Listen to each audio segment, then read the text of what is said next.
सुख को प्राप्त होता है, जहां किंचन मात्र किसी भी भारी से भारी दुख में या सांसारिक सुख में कोई हृदय में हलचल नहीं होती, कोई फर्क नहीं पड़ता। अर्जुन जी ने जब ये सुना तो उन्होंने भगवान से प्रश्न किया, योऽयं योगस्त्वया प्रोक्तः साम्येन मधुसूदन एतस्याहं न पश्यामि चंचलत्वात् स्थितिं स्थिराम। हे मधुसूदन, आपने जो समतापूर्वक योग का वर्णन किया, मन की चंचलता के कारण मैं इस योग को स्थिराम स्थितिम, स्थिर स्थिति नहीं देखता हूं। बड़ा कठिन है, मन बड़ा चंचल है, बार बार संसार में जाता है। योग की प्राप्ति कैसे हो सकती है? मनुष्य के कल्याण के लिए भगवान ने गीता में खास बात बताई कि सांसारिक पदार्थों की प्राप्ति अप्राप्ति को लेकर चित्त में समता रहनी चाहिए। मिला तो ठीक है, ना मिला तो ठीक है, दुख मिला तो ठीक है, सुख मिला तो ठीक है। भगवत प्राप्ति के लिए ये बात जरूरी है। अगर ये समता नहीं है तो भगवत प्राप्ति नहीं कर पाएगा। इस समता से मनुष्य का कल्याण होता है। अर्जुन जी पापों से डर रहे हैं।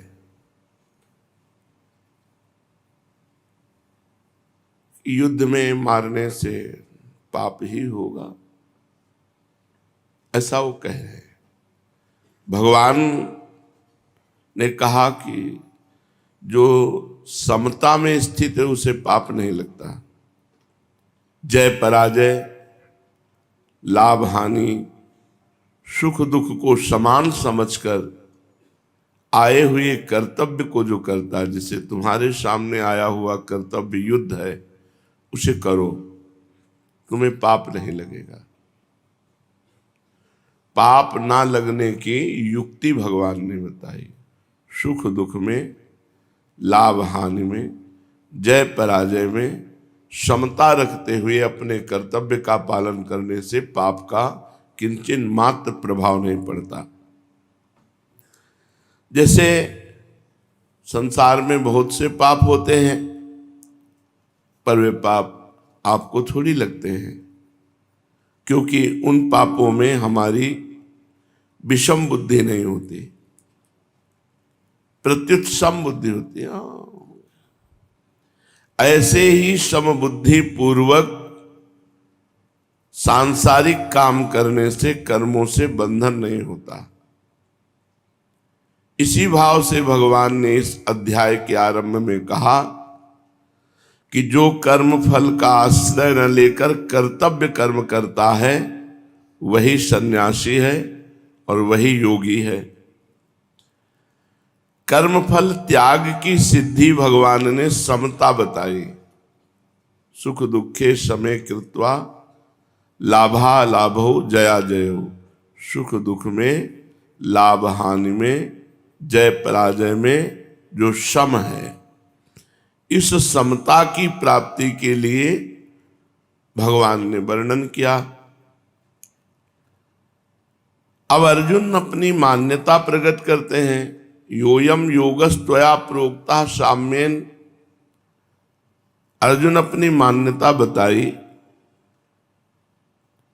कि आपने इतनी बातें बताई, प्रशांत मनसा होना चाहिए, स्थिर बुद्धि होनी चाहिए, ब्रह्मचर्य व्रत होना चाहिए, सब में भगवान को देखे, भगवान में सबको देखे।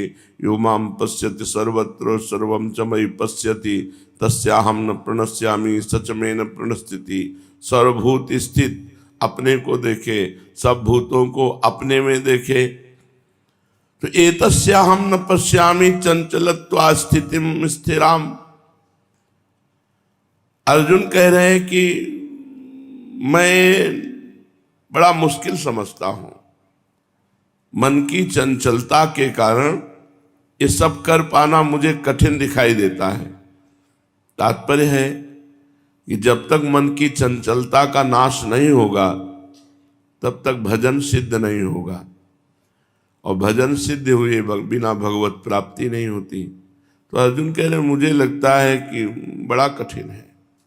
आगे के श्लोक में कह रहे हैं चंचलम ही मनः कृष्ण प्रमाथि बलवदृढ़ तस्याहं न निग्रहं मन्ये वायोरिव दुष्करम। कारण कि हे कृष्ण, ये मन बड़ा ही चंचल है,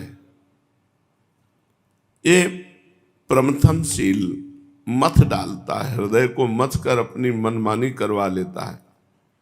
ये दृढ़म जिद्दी स्वभाव का है, बलवत बलवान है। इसको रोकना मैं ऐसा समझता हूं जैसे आकाश स्थित वायु, तूफान आ रहा है, तूफान को रोकना जितना कठिन है उतना ही इस चंचल मन को रोकना मैं कठिन समझता हूं। चंचलम ही मनः कृष्ण प्रमाथि बलवत दृढ़म। यहां भगवान को कृष्ण संबोधन देकर अर्जुन मानो ये कह रहे हैं कि हे नाथ, आप ही कृपा करके इस मन को खींच कर अपने में लगा दें। कृष्ण माने जो सबको आकर्षित कर रहा है, सबको खींच रहा है, कर्षण कर रहा है, तो ये मन लग सकता है। मेरे से तो इसका वश में होना बड़ा कठिन है, क्योंकि मन बड़ा ही चंचल है। चंचलता के साथ साथ ये प्रमाथि, प्रमथन स्वभाव वाला है, अर्थात साधक के हृदय में इतनी विचलता पैदा कर देता है कि उसको मन की बात माननी ही पड़ेगी। चंचल है, प्रमाथि है, और दृढ़म बड़ा जिद्दी स्वभाव का है, और बलवत बड़ा बलवान है। बड़ा बलवान जिद्दी स्वभाव का प्रमथनशील ये चंचल मन जब तक वश में नहीं होता तब तक भजन सिद्ध नहीं होता। जब तक भजन सिद्ध नहीं होता तब तक भगवान की प्राप्ति नहीं होती। भगवान ने काम के रहने के 5 स्थान बताए। काम माने समस्त कामनाएं, इंद्रियां, मन, बुद्धि, विषय और स्वयं की स्वीकृति। मैं अमुक विषय भोगूंगा, इसमें काम रहता है, अंतःकरण के अहम में।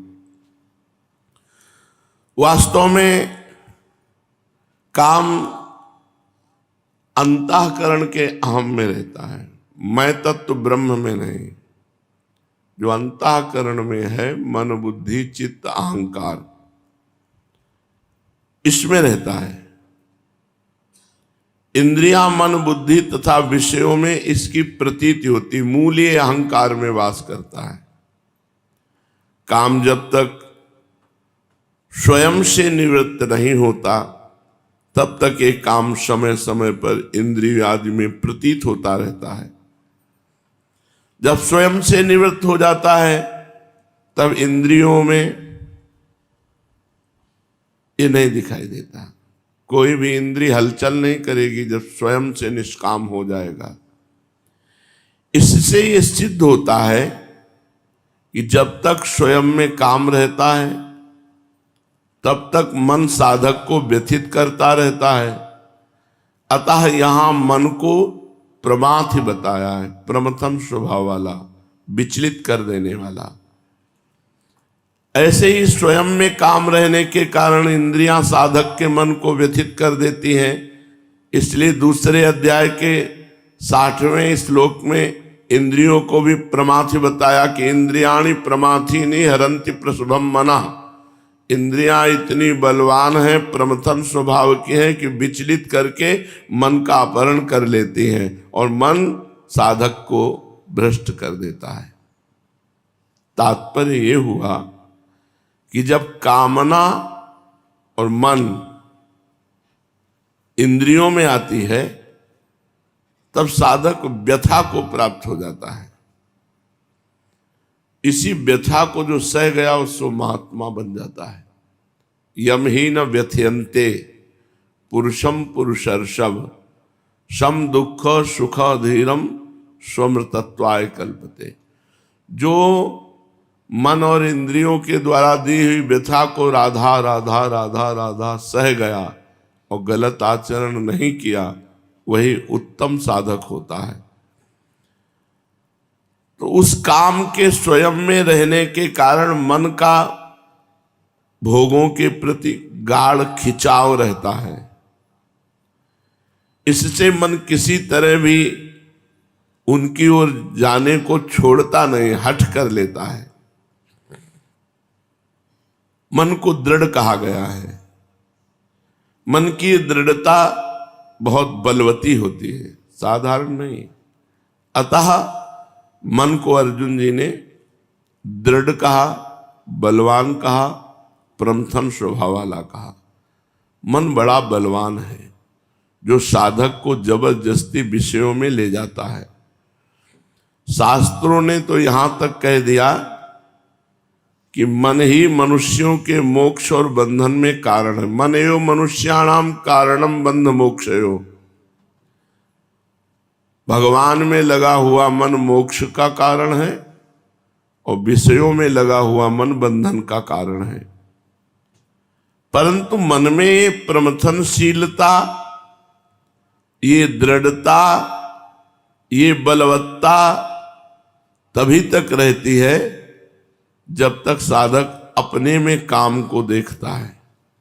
और जिस दिन अपने में काम ना देखेगा, मन में, इंद्रियों में देखेगा तो रोक लेगा। जब वो स्वयं में देखता है तो फिर वो बावरा बनकर मन और इंद्रियों के आकर्षण में, वो काम लीला में उतर जाता है।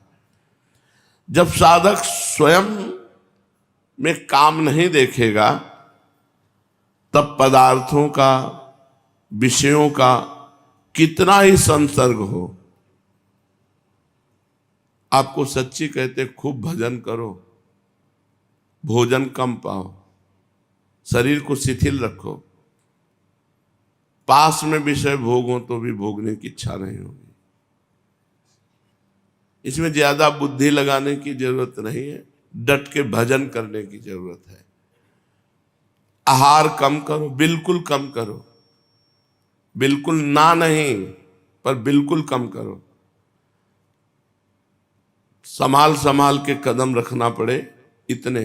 जवानी तो ऐसे काटनी चाहिए, ये चर्बी नहीं चढ़नी चाहिए शरीर में, मोटापा नहीं बढ़ना चाहिए, हड्डी हड्डी दिखाई देनी चाहिए जवानी में। जवानी में साधक को तप संलग्न रहना चाहिए। जितना वीर बचे, भूख उसको चबा जाए, क्षुधा उस चर्बी को चबा जाए, एक एक हड्डी शरीर की गिन ली जाए, ऐसा साधक हो। और ऐसे साधकों का चेहरा बड़ा लावण्यमय, प्रकाशमय होता है। यहाँ गले से नीचे देखो तो देखने लायक नहीं, हड्डी हड्डी, और ऊपर चेहरा देखो तो चंद्रमा की भांति शीतलता प्रदान करते हुए अद्भुत शोभा संपन्न होगा, क्योंकि उसके अंदर साधना है। जवानी तो बहुत सावधानी से बितानी चाहिए। भोजन, सब साधना का आधार भोजन है।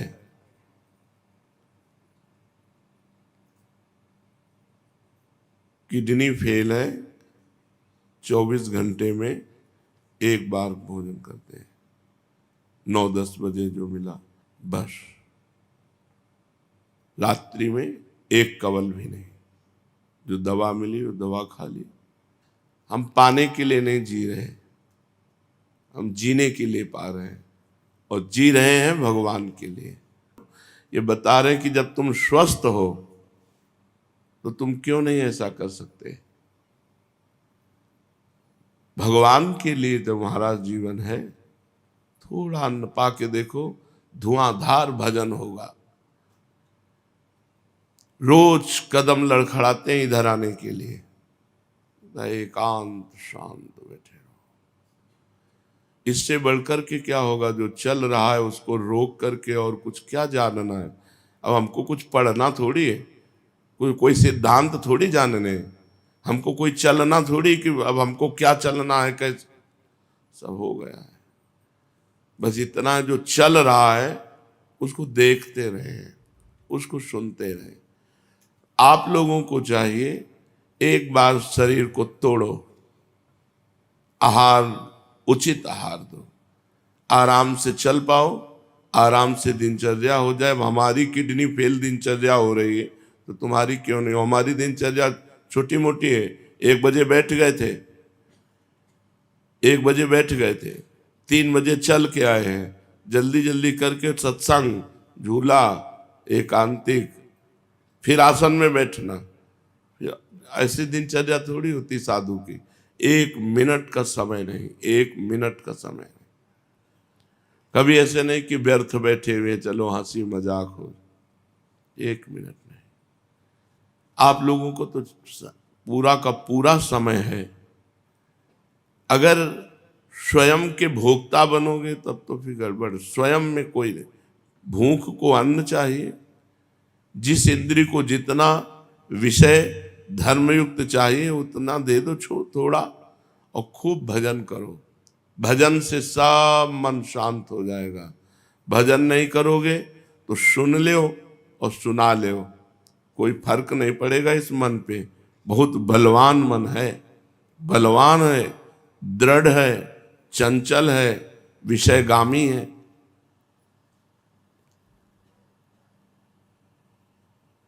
मन की चंचलता तभी तक बाधक होती है जब तक स्वयं में कुछ भी कामना का अंश रहता है, काम का अंश रहता है।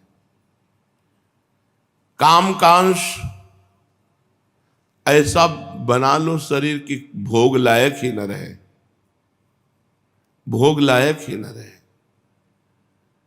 हाथ उठा के इधर रखने में परेशानी महसूस हो, करवट लेने में थकान महसूस हो, इतना छीण कर दो शरीर को, तो देखो अध्यात्म बल जागृत हो जाएगा। अब पेट निकल रहे हैं, चर्बी चढ़ रही है, तो अब फिर काम तो सताएगा ही। उचित भोजन, कुछ देर आसन में बैठो, मर थोड़ी जाओगे। कम से कम 30 मिनट तो बैठो। वैसे तो 48 मिनट बैठना चाहिए, 2 घड़ी, पर 30 मिनट तो बैठो। पद्मासन में, सिद्धासन में बैठो, शांत परमात्मा का चिंता। साधु हो, भगवत मार्ग के पथिक हो, यदि गृहस्थ हो तो भी तो भगवत मार्ग के पथिक तो हो ही। अरे 30 मिनट आसन में बैठो तो ठीक होने लगोगे। पद्मासन में, सिद्धासन में, अब शरीर को इतना दुलार किए हुए हो कि कठोरता में आ ही नहीं रहे हो। तुम इंद्रिय मन की विलासिता को अपनी विलासिता समझोगे जब तक, तो काम का अंश सर्वथा निवृत्त नहीं होगा और मन चंचल बना रहेगा। देहाभिमाने गलिते विज्ञाते परमात्मनि, यत्र यत्र मनो याति तत्र तत्र परामृतम। देहाभिमान गलित हो जाने पर परमात्म तत्व का बोध हो जाता है। तब जहां जहां मन जाता है वहां वहां परमात्म तत्व का अनुभव होता है। इसलिए उसकी अखंड समाधि रहती है, सहज समाधि रहती है। अगर मन जाता भी है तो जहां जहां जाता है वहां वो परमात्मा को देखता है। तस्याहम निग्रहम मन्ये वायुरिव सुदुष्करम। अर्जुन जी कह रहे हैं मन बड़ा बलवान है, बड़ा दृढ़ है, प्रमथन स्वभाव वाला है, चंचल है, इसको रोक लेना बहुत कठिन समझते हैं। जैसे आकाश में विचरण करते हुए वायु को कोई मुट्ठी में नहीं पकड़ सकता, ऐसे ही विषयों में विचरण करते हुए मन को कोई नहीं पकड़ सकता। इसका निग्रह करने को मैं महान दुष्कर मानता हूं। अब भगवान बोले, असंशयम महाबाहो मनो दुर्निग्रहम चलम अभ्यासेन तु कौन्तेय यही वैराग्येण च गृह्यते। वैराग्य, जितने से काम चल जाए, रोटी दाल सब्जी काम जाए, आधा पेड़ा एक पेड़ा दे दो जो घर का बना हुआ अपने, बस। भजन करना है या पहलवानी करना है? भजन करना है। भजन करना है तो भगवान कह रहे हैं, अभ्यासेन तु कौन्तेय वैराग्येण च गृह्यते। अर्जुन महाबाहु, तुम ठीक कह रहे हो। असंशयम, इसमें कोई संशय नहीं है। ये मन बड़ा चंचल है और इसको रोक लेना, इसको निग्रह कर लेना बड़ा कठिन है। ये तुम्हारा कहना बिल्कुल ठीक है, परंतु हे कुंती नंदन, अभ्यास और वैराग्य के द्वारा इसको वश में किया जा सकता है। असंशयम महाबाहो मनो दुर्निग्रहम चलम। महाबाहो का संबोधन वीरता से है। तुम वीर पुरुष हो, तुम बस में कर सकते हो। ये अर्जुन के लिए नहीं कह रहे, सबके लिए कह रहे। भगवान के अंश हो, भगवान ने तुम्हें भगवत प्राप्ति के लिए पूरी सामग्री दी है। इसको अभ्यास के द्वारा और वैराग्य के द्वारा दो जरूरी है। अभ्यास करते हुए कभी उकताना नहीं चाहिए, धैर्य पूर्वक, वीरता पूर्वक। चंचलता के कारण मन का वश में करना बड़ा कठिन बताया। उसी बात पर भगवान कहते हैं कि तुम जो कहते हो वो असंशयम एकदम ठीक है, निसंदिग्ध बात, इसमें असंशयम कोई संशय नहीं है। मन बड़ा चंचल है, इसको वश में करना बड़ा कठिन है, पर वश में किया जा सकता है। तू माने परंतु इससे वश में किया जा सकता है। कैसे? अभ्यासेन तु कौन्तेय वैराग्येण च गृह्यते।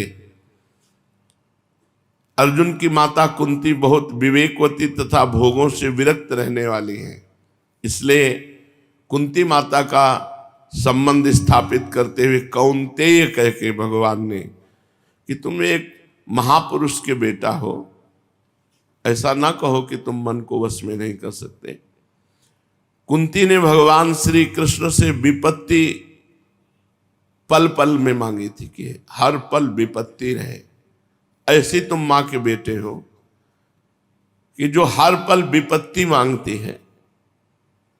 ऐसा वरदान मांगने वाला इतिहास में नहीं मिलता कि जो भगवान से दुख और विपत्ति मांगे। इसलिए भगवान ने कौन्तेय संबोधन देकर भगवान अर्जुन को कुंती माता की याद दिलाते हैं कि जैसे तुम्हारी माता कुंती बड़ी विरक्त है, ऐसे ही तुम भी संसार से विरक्त होकर परमात्मा में लगो। मन को संसार से हटाकर परमात्मा में लगाओ। भगवान ने दो बातें बताई, अभ्यास और वैराग्य। अभ्यास, पीछे 8 सूत्र बताए गए थे अभ्यास के। अपने लक्ष्य से मन हटकर जब जाए तो उसे बार बार हटा करके लक्ष्य में लगाना, या जहां मन जाए वहीं भगवान का भाव करना। इस तरह से 8 सूत्र बताए गए थे। तो अभ्यास बार बार करने से सिद्धि प्राप्त हो जाती है, अर्थात मन वश में हो जाता है। नियत समय पे, पहले आज भी उतने समय स्नान होता है, पर वो दिनचर्या नहीं है।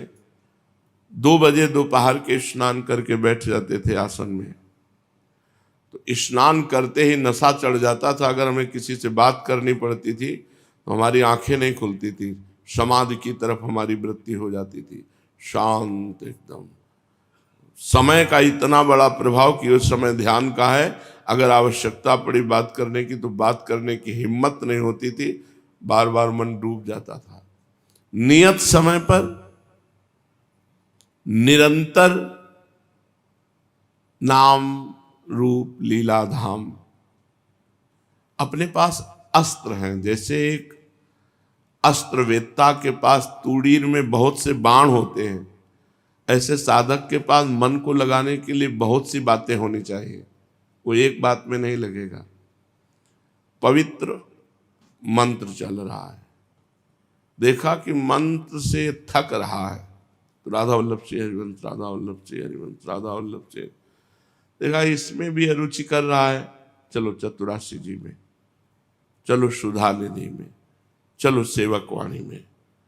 देखा इसमें भी थक रहा है, कहीं लगने चलो सत्संग सुनते हैं। हमारे पास ऐसे बाण होने चाहिए, जैसे एक अस्त्रवेत्ता के पास एक बाण काम नहीं किया तो दूसरा बाण, तीसरा बाण, चौथे में तो लग ही जाएगा। ऐसे हमारे पास कई सूत्र होने चाहिए। जब कहीं नहीं लग रहा तो फंसा दिया राधा राधा राधा राधा राधा राधा, राधा नाम में फंसा दिया। हमको इसको छोड़ना नहीं है, बख्शना नहीं है। नियत समय पर आसन में बैठने का अभ्यास और निरंतर इसको भगवान में लगाने का अभ्यास, इसका नशा चढ़ जाएगा।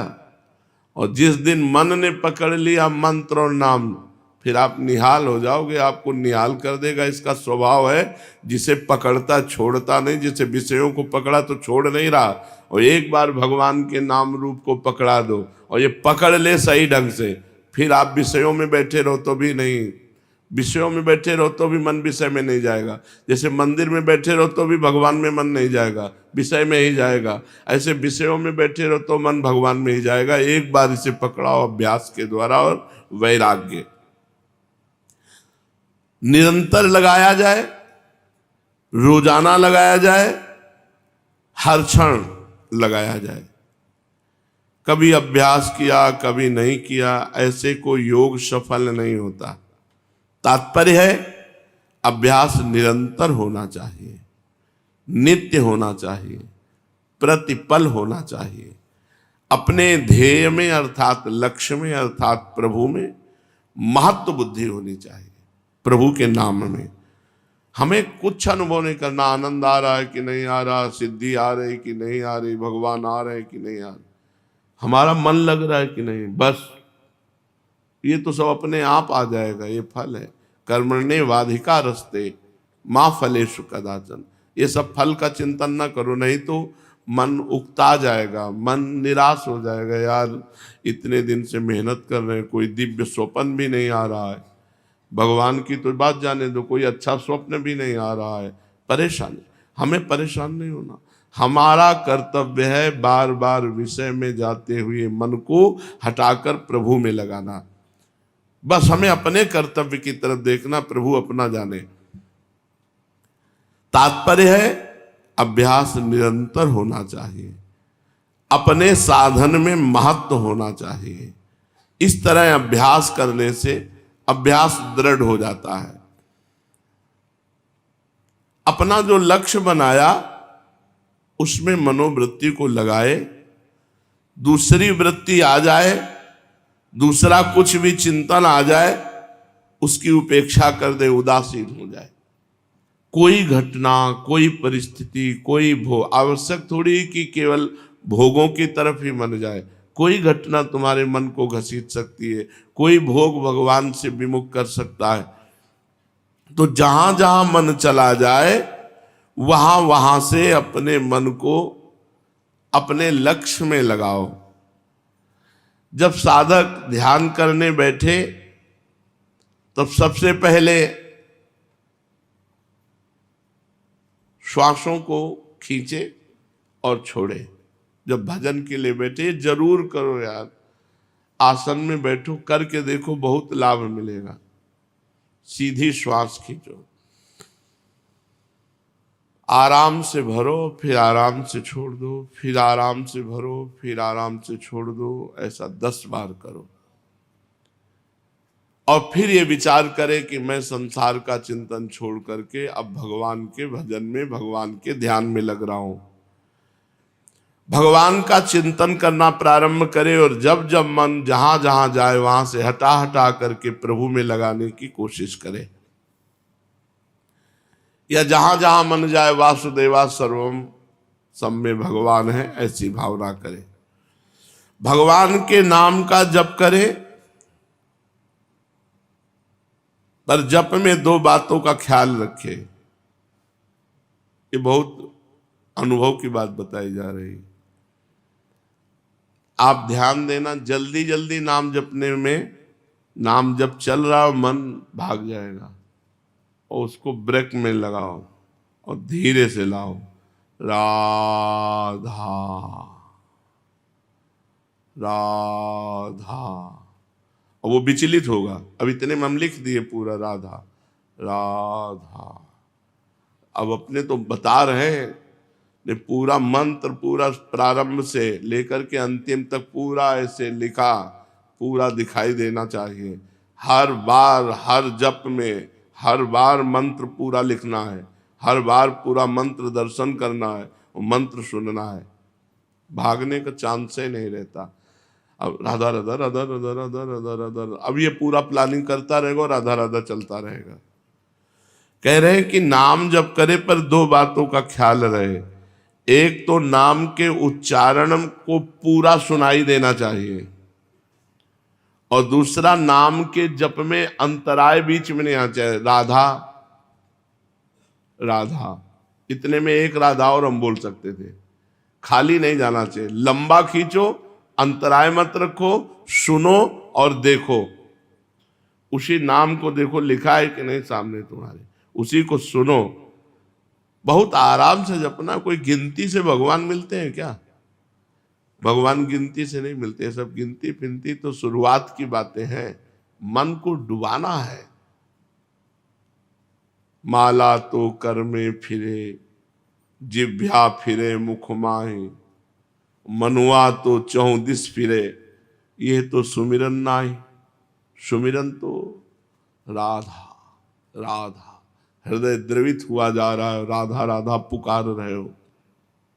राधा भले ही कम जप हो, लेकिन ध्यान पूर्वक जप हो।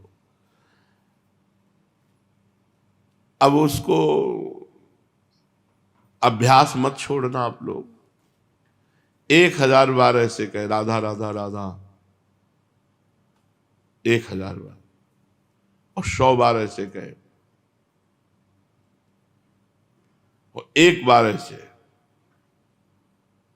1 बार आपने मानसिक किया तो 1000 बार वाचिक का फल प्राप्त होगा। 1000 बार राधा राधा वाचिक का फल एक मानसिक में, पर पूरा तन्मयता पूर्वक। पर इसको लेकर के आप वाचिक मत छोड़ देना, नहीं तो किसी काम के नहीं रह जाओगे। क्रम बाई क्रम जब आता है, वाचिक से उपांश, उपांश से मानसिक, तब वो सिद्ध हो जाता है। जिस नाम का उच्चारण किया जाए, मन के नेत्रों से निगरानी रखी जाए कि पूरा लिखा कि नहीं लिखा। पूरा आराम से लिख करके, सुन करके, तब आगे बढ़ो। अभ्यास का बहुत बड़ा प्रभाव होता है। एक नाम,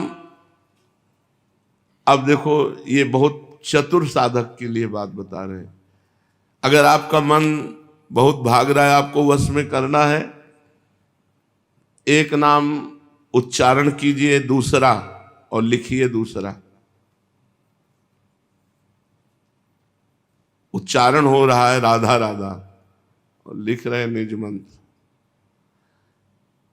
उच्चारण कर रहे हैं हम और कुछ, लिख रहे हैं कुछ और। भाग कहां भाग के जाएगा? भागने और ऐसा ज्यादा देर कर नहीं सकता। कमजोर साधक, प्रवीण साधक कर सकता है। चतुरासी जी चल रही है अंतर में, और ऊपर राधा वल्लभ नाम लिखता चल रहा है। राधा वल्लभ राधा वल्लभ राधा वल्लभ, और अंदर चल रहा है चतुरासी जी के पद एकदम उस समय फिर एक शब्द किसी का सुनना, एक इशारा भी बात करना बर्दाश्त करें, क्योंकि डबल चल रहा है, छूटने का कोई सवाल नहीं है, तो बस अब डबल चल रहा है।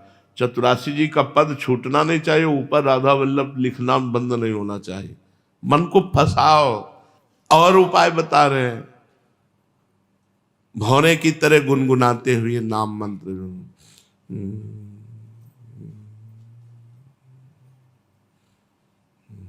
बस गुनगुना रहे हैं, अंदर निज मंत्र चल रहा है, उसको दिमाग में पूरे छाए हुए हैं। और बता रहे हैं उपाय, राग रागिनियों की धुन में मिला करके, किसी भी ध्वनि में, फिल्मी ध्वनि में ही सही, जोड़ लिया उसको, अपना मन जिस ध्वनि में लग रहा है उसी ध्वनि में जोड़ लिया, और राग रागिनी ध्वनि में लेकर के उसको गान कर रहे, बार बार गान कर रहे। जब इस तरह हम नाम में बार बार मन को लगाते हैं तो हमारा अभ्यास दृढ़ होता है। अभ्यास करते हुए फिर नाम की जगह रूप जागृत होने लगता है। भगवान विराजमान है, एक एक अंगुली से लेकर के पूरे टखने, घुटने, कमर, उदर, वक्षास्थल, कंठ, मुखारविंद, नेत्र, पूरा दर्शन हो रहा है। फिर मन जाने की गुंजाइश, ये बहुत आगे चल करके, ये प्रारंभ में नहीं है। ऐसे कोई चित्र ही नहीं बना भगवान जैसे हैं, ऐसा चित्र ही नहीं है, कोई चित्र नहीं। जो नाम भगवान के द्वारा भगवान का रूप सौंदर्य प्रकाशित होता है, न वो स्याही है, न वो चित्रकार की जो बुद्धि है वो सरस्वती जी ने रची है, और भगवान वो है जिन्होंने सरस्वती जी को रचा है। कैसे कोई कल्पना कर सकता है भगवान की? पर जब सर्वत्र भगवान है तो उस चित्र में भी भगवान है, ऐसा हम मान लेते हैं और आराधना करते हैं, तो फिर असली भगवान का रूप आता है। जब मन को हम बार बार नाम में लगाते हैं, तो जब मन भगवान के नाम में लग जाता है तो फिर नाम से रूप, देखी रूप नाम आधीना, नाम प्रकाशित हो जाता है। अभ्यास की सहायता के लिए वैराग्य का होना अत्यंत आवश्यक है। भोजन को सुधारो, भोजन को सुधारो। अगर भजन का स्वाद लेना है तो भोजन सुधारो, कम और नीरस भोजन, स्वाद रहित तो भोजन को, भजन में मन लगेगा। अल्पाहार, मिताहार। देखो बड़े बड़े ऋषि मुनियों को कोई वृक्ष की छाल चबा के, कोई पत्ते चबा के, कोई दूब का रस लेकर के प्राण पोषण मात्र कर, तब वो त्रिभुवन विजेता ब्रह्म ऋषि कहे गए, तब वो महर्षि कहे गए। साधु का शरीर एकदम छरहान, चेहरा एकदम नवीन बालक जैसा, हर समय भजन परायण। तब हम कह रहे 10-10 वर्ष हो जाते हैं, स्वप्न दोष ही नहीं होता। 10-10 वर्ष, महीना, 15 दिन, 20 दिन, 40 दिन नहीं, 10-10 वर्ष। क्यों? है ही नहीं उतना, जितना खाया तपस्या के द्वारा पचा दिया, जला दिया, शांत मन। उतना सोए जितना आवश्यक है। जो 4 बजे 5 बजे तक सो रहे हम तो ब्रह्मचर्य रहेंगे। वो अब यहाँ 1 बजे से जगे साधक तो अपने आप एक नियत समय सोने का। भोजन पर सुधार कर लो, सब ठीक हो जाएगा। भोजन सुधार कर लो, उचित भोजन, उचित भोजन और डट के व्यायाम, प्राणायाम, आसन, दिनचर्या। ऐसा नहीं होना चाहिए कि मरे ऐसे दूर से लगे कि हाँ पकड़ो नहीं तो गिर जाएंगे, ऐसा भी नहीं होना चाहिए। अभ्यास के लिए वैराग्य की जरूरत है।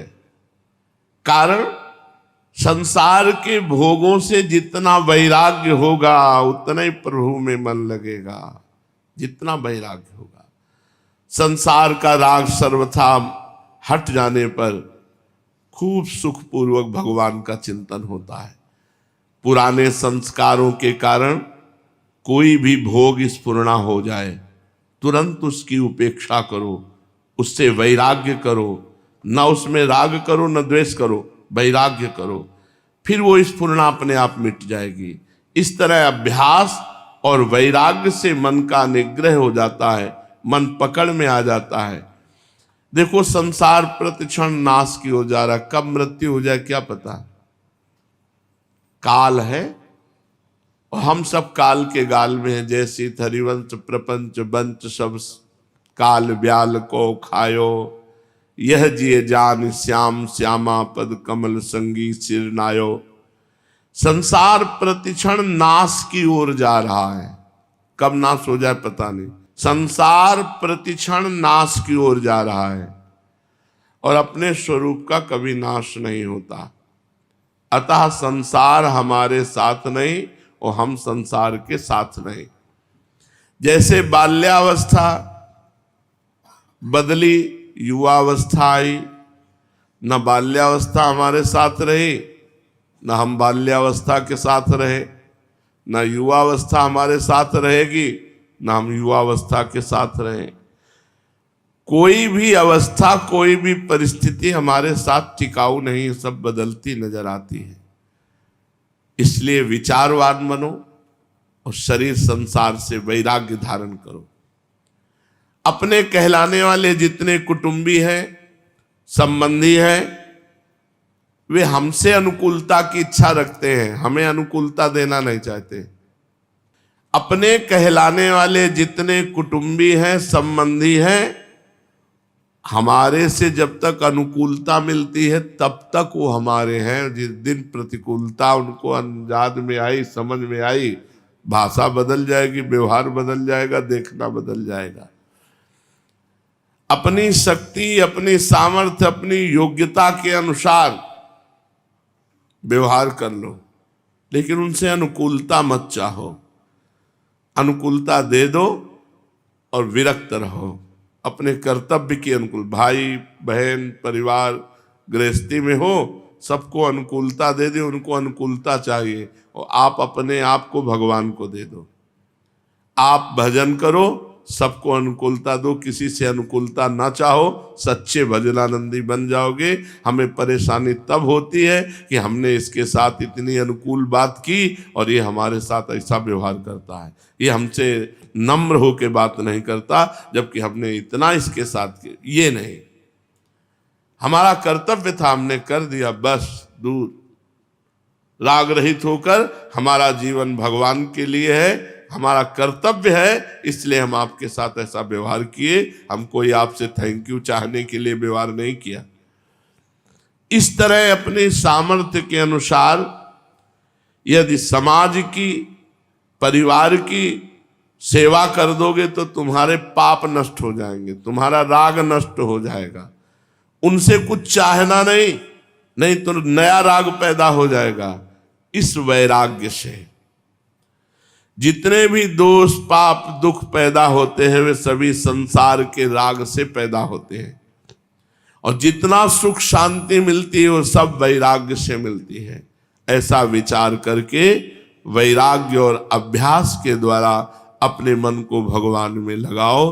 भगवान करुणा करके स्वयं उपाय बता रहे हैं। अगर भजन करना है तो भोजन संभाल लो, आपका सब कुछ संभलने लगेगा। शास्त्रों में वर्णन है, यदि आपकी 9 इंद्रियां कब्जे में हैं और 1 इंद्री रसेंद्री ये कब्जे में नहीं, तो आप जितेंद्री नहीं माने जाओगे। वो आप केवल 1 इंद्री को कब्जे कर लो, रसेंद्री को, तो आप जितेंद्री माने जाओगे। उचित भोजन पाओ, जितने से आपकी दिनचर्या बढ़िया चलती रहे, और दिनचर्या में बाधा नहीं पड़नी चाहिए। दिनचर्या में बाधा पड़ने का मतलब है भगवत प्राप्ति में बाधा। अपनी दिनचर्या को भगवान की प्राप्ति के लिए जो हमें गुरुदेव ने दी है, हमें उसको 1-1 मिनट वैसे ही चलाना, नित्य चलाना, निरंतर चलाना है। और अंदर अंदर नाम, नाम के कई उपाय बताए गए जपने के। इन उपायों में से जो आपको नाम जपने का उपाय सहज सरल लगे, कोई ध्वनि लगा के, भ्रमर की भांति लिख करके, उच्चारण करके बार बार हमको नाम में लगना है। और नाम जप का फल होगा भगवत प्राप्ति। आप फल की चिंता ना करें, आप जप की चिंता करें। जितना अधिक जप करेंगे उतना ही संसार से वैराग्य होता चला जाएगा। जप का अभ्यास ही वैराग्य पुष्ट कर देगा। पर भोजन सुधारो। जिसने बाजार का भोजन खाना बंद कर दिया, पहला नियम, वो भोजन में अपने आप को संभाल सकता है। और जो बाजार के बने हुए पदार्थ, जो तैयार हालत के, उनको जो पाता है वो भजन वजन नहीं हो सकता। रजोगुणी तमोगुणी आहार खा के भजन नहीं होता। सात्विक आहार, अपनी कुटिया में बना हुआ दाल रोटी सात्विक भगवान को भोग लगाकर पवित्र भाव से कम मात्रा में पाओ। देखो खूब भजन चले। और कम मात्रा में पाकर आसनों में बैठो। आसन में बैठ करके मंत्राकार वृत्ति करो, भगवदाकार वृत्ति करो। समय नहीं है, कब मृत्यु वरण कर ले कुछ पता नहीं। खेल खेल में प्राण चले जाते हैं। और ये मनुष्य जन्म बार बार नहीं मिलता। और इस मनुष्य जन्म का फल है कि हम इसी जन्म में भगवत प्राप्ति कर लें। शेष चर्चा आगे। श्री राधा वल्लभ लाल की।